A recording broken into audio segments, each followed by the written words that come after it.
Andrew Garfield ரீசெண்டா ஒரு இன்டர்வியூல பல இன்ட்ரெஸ்டிங்கான விஷயங்களை சொல்லிருக்காரு. அவர்கிட்ட சில கேள்விகள் கேட்கும்போது அவர் ரொம்பவே சர்காஸ்டிக்கா அவரோட ஸ்டைல்ல தான் பதில் சொல்லிருக்காரு. அப்படி ஒரு கேள்விதான், நீங்க அவெஞ்சர்ஸ் டூம்ஸ்டேல நடிக்கிறீங்களா அப்படின்னு கேட்டதுக்கு, நான் அந்த படத்துல நடிக்கவே இல்லவே இல்ல அப்படின்னு சாதிச்சிருக்காரு. ஆக்சுவலா இவர் சொல்ற பதில வச்சுலாம் நம்ம வந்து இவர் அவ்வளவு ஈஸியா நம்பிட முடியாது. ஏன்னா இவர் ஸ்பைடர்மேன் நோ வே ஹோம் அப்ப கேட்கும்போது பிரஸ் முன்னாடி சத்தியம் பண்ணாத குறையாதான் இவர் பதில் சொல்லியிருந்தாரு, நான் அந்த படத்துல நடிக்கல அப்படின்னு. ஆனா அதுல அவர் நடிச்சிருந்தாரு. You're in the new Spider-Man No Way Home. Congratulations. Yes, congratulations. I heard about it and I did see it and it's a Photoshop.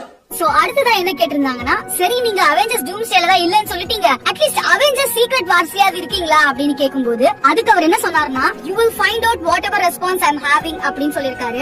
So கூடிய விரைவில் உங்களுக்கே தெரிய வரும் அப்படின்னு சொல்லிருக்காரு. சோ இவரோட ரெண்டு பதில வச்சு பாக்கும்போது இவர் ரெண்டுலயும் இருப்பாரு அப்படின்றது நல்லாவே ஃபீல் ஆகுது. அண்ட் அடுத்ததா லைவ் ஆக்ஷன்ல பாத்தீங்கன்னா டிஃபரெண்டா 3 டைப்ஸ் ஆஃப் ஸ்பைடர்மேன்ஸ் நம்ம பாத்துப்போம். சோ இந்த 3 ஸ்பைடர்மேனும் சண்டை போட்டாங்கன்னா யாரு வின் பண்ணுவாங்க அப்படின்னு அடுத்த கேள்வி கேட்டதுக்கு அவர் என்ன சொன்னார்னா, we never fight, நாங்க ஃப்ரெண்ட்ஸ் அப்படின்னு சொல்லிருக்காரு. லாஸ்டா அவர்கிட்ட ஒரு கேள்வி கேட்டிருந்தாங்க. அந்த கேள்விக்கு அவர் மாட்டிக்கிட்டாரு அப்படின்னு தான் சொல்லணும். உங்களுக்கு எந்த மார்வல் ஹீரோ கூட சேர்ந்து நடிக்கணும் அப்படின்னு கேட்டதுக்கு அவர் வந்து என்ன சொல்லியிருந்தாருன்னா, ஹியூ ஜாக்மேன் வொல்வரின் கூட சேர்ந்து நடிக்கணும், அண்ட் அதே மாதிரி டாம் ஹார்டி அண்ட் வெனம் கூட சேர்ந்து நடிக்கணும், அண்ட் லாஸ்டா ஸ்பைடர் வர்ஸ்ல நிறைய படம் வந்திருந்துச்சு, அதுலயும் சேர்ந்து பண்ண ஆசை அப்படின்னு சொல்லியிருந்தாரு. அண்ட் இன்னொரு குட்டி அப்டேட் என்ன அப்படின்னு பாத்தீங்கன்னா, ஸ்பைடர்மேன் பத்தின அப்டேட் தான். ஸ்பைடர்மேன் 4ல நடிக்கிற டாம் ஹாலண்ட் அவெஞ்சர்ஸ் டூம்ஸ்டேல இல்ல அப்படின்றத சொல்லிருக்காங்க. அண்ட் அது மட்டும் இல்ல, இன்னொரு அப்டேட் சொல்லிருக்காங்க. அதாவது இவரு அவெஞ்சர்ஸ் டூம்ஸ்டேல தான் இல்ல, ஆனா அவெஞ்சர்ஸ் சீக்ரெட் வார்ஸ்ல இவரை வச்சுதான் கதையை நகரும் அப்படின்ற மாதிரி சொல்லிருக்காங்க. அதாவது மக்களே, ஆண்ட்ரூ கார்ஃபீல்ட் சொல்றது உண்மையா பொய்யா, நீங்க என்ன நினைக்கிறீங்க அப்படின்னு மறக்காம கமெண்ட்ல சொல்லுங்க.